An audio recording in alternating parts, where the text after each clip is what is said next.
You talked about people having a right to like recourse if they get banned, and I remember watching an interview with Jack Dorsey from Twitter, and he was getting pushed pretty hard on people who've been banned having no way back because it's this really weird thing that's come in our society in the last like I don't know 5-10 years where things that you say like label you for life. Like people don't have the right to like change their mind on things and say, look, I was wrong. That's not the right way I should have said it. I've changed my mind on this and like come back from something when for like in years gone by, you could have said something that would have perhaps the BBC would have said, yeah, we're not going to have you on our programs anymore.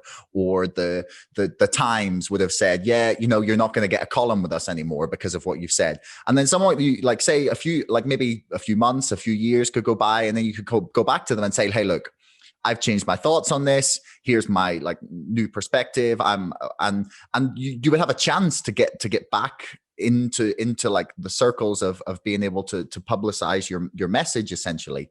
Or say you got banned from like a community center for like saying something that was, I don't know, out of order in whatever way. You would still have the recourse to go back to like the council of the or whatever and say, yeah, look, I'm sorry. Can you like reconsider? I've changed my mind, or so on. Like, how would you propose we like almost force a company to accept that they have to have like a review or like a review process? And should we allow them to set their rules for that and their own processes, or do you think that's something that we should legislate for? Well, I think so. I think the first thing we have to do is say, is having access to digital speech now a basic human right? Right? Is that the baseline where we now sit? And if we accept that, yes, then that means there has to be a fair, open, transparent, and democratically accountable judicial system to assess someone's rights to access this speech, right? And I think it's interesting you're talking about the, you know, nobody can ever be forgiven for something they've done. I think there's this absolutist frame that's been put on this as well, and somehow like there's comparisons made of someone having an opinion 10 years ago that, you know, they've rightfully learned more information and changed their mind and evolved. Great. As opposed to someone who has committed sort of a, you know, unforgivable offense, sexual assault, you know, rampant transphobia, racism, etc. And there's this, it always ends up in this place of like the free speech argument. Oh, we're censoring.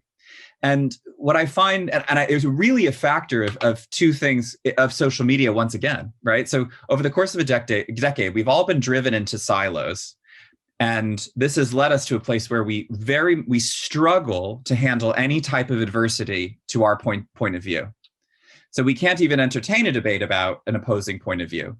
Now, of course, you know, is a point of view legitimate? Well, it depends. Like the core thing here is the idea, like the complete loss of common sense around this. The idea that we cannot see that Donald Trump inciting an insurrection is different than Black Lives Matter protesting for equal rights and justice is something that's entirely new. And it's a factor of this failure to ever be socialized into the idea of adversity.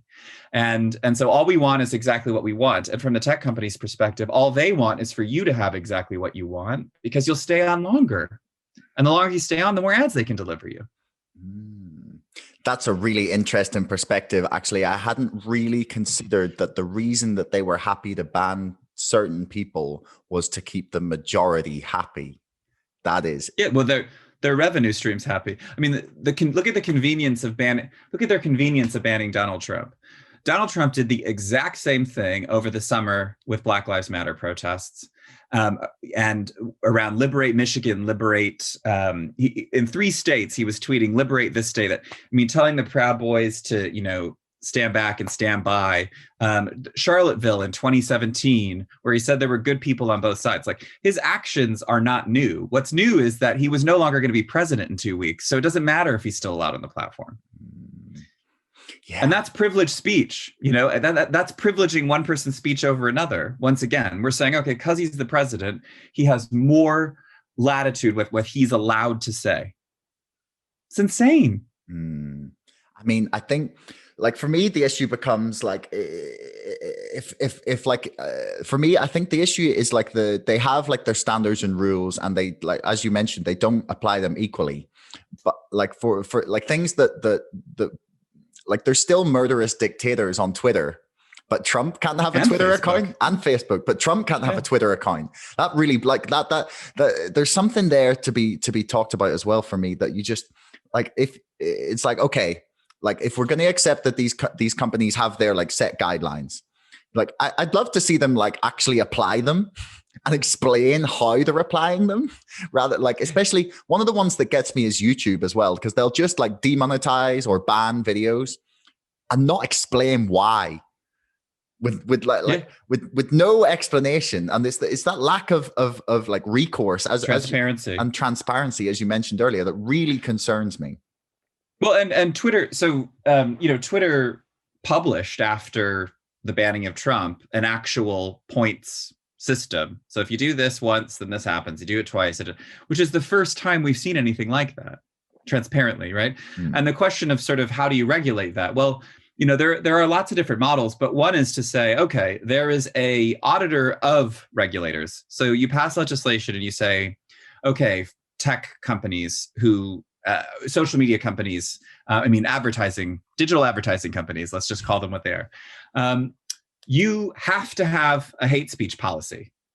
You have to have a tiered system for banning and removal. You have to guarantee appeals, right? And set standards as opposed to set the criteria.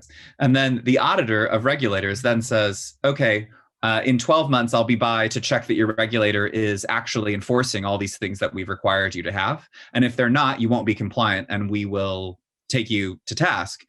And that allows the flexibility of a company building a regulator also that will keep pace with their change. So, I mean, the issue, right, as well with sort of broad brush regulation is, in 12 months, the tech changes entirely and everything you've just regulated for is no longer relevant.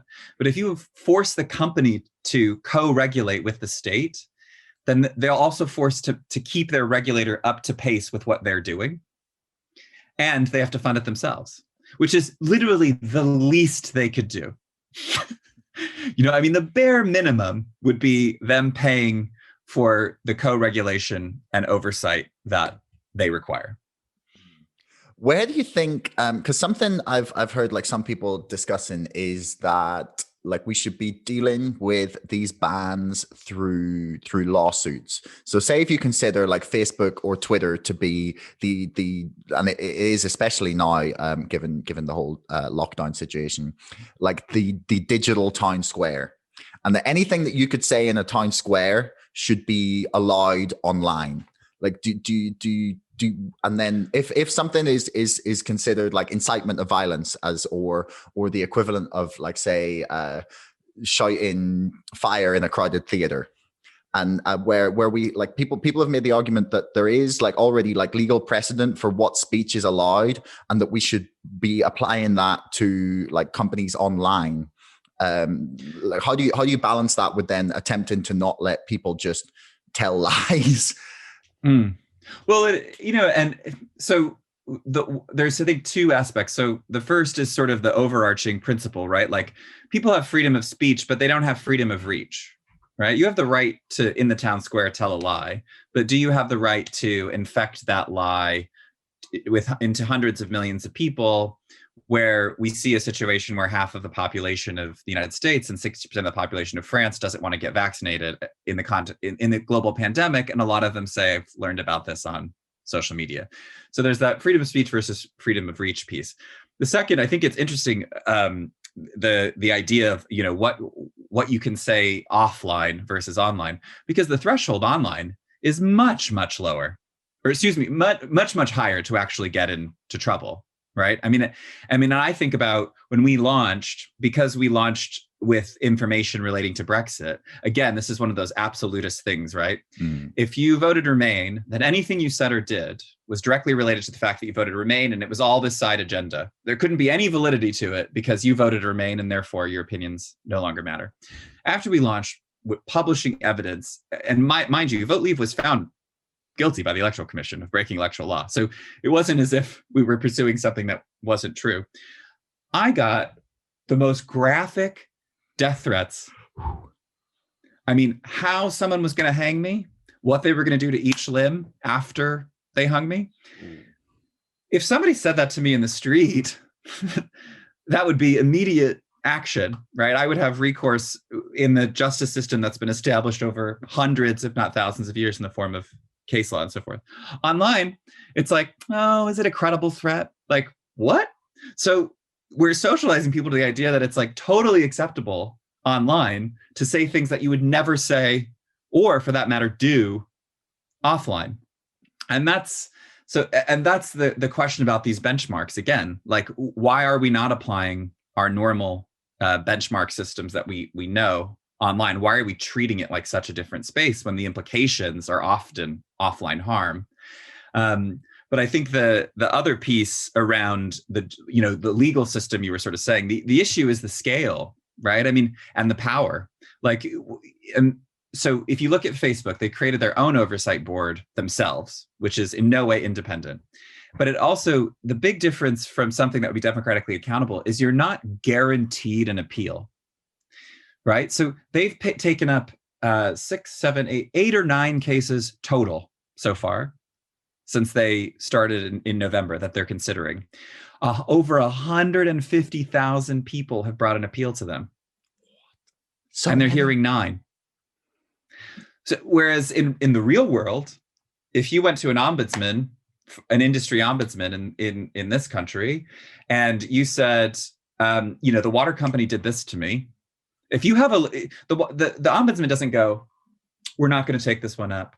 If you have a legitimate grievance, they are duty bound to you as a citizen of this country to consider your appeal. So the power balance is just off. No single person could take on Facebook in the courts. They drown you in legal fees. You'd be done. And it'd be 7 years from now. And the harm will have been done. Thanks so much for listening. If you haven't already and you enjoyed this episode, please subscribe to this podcast and to our mailing list. And don't forget, my book, Brexit, The Establishment Civil War, is now available for pre-order on Amazon. You'll find the link in the description below. Until next time, thanks so much for listening.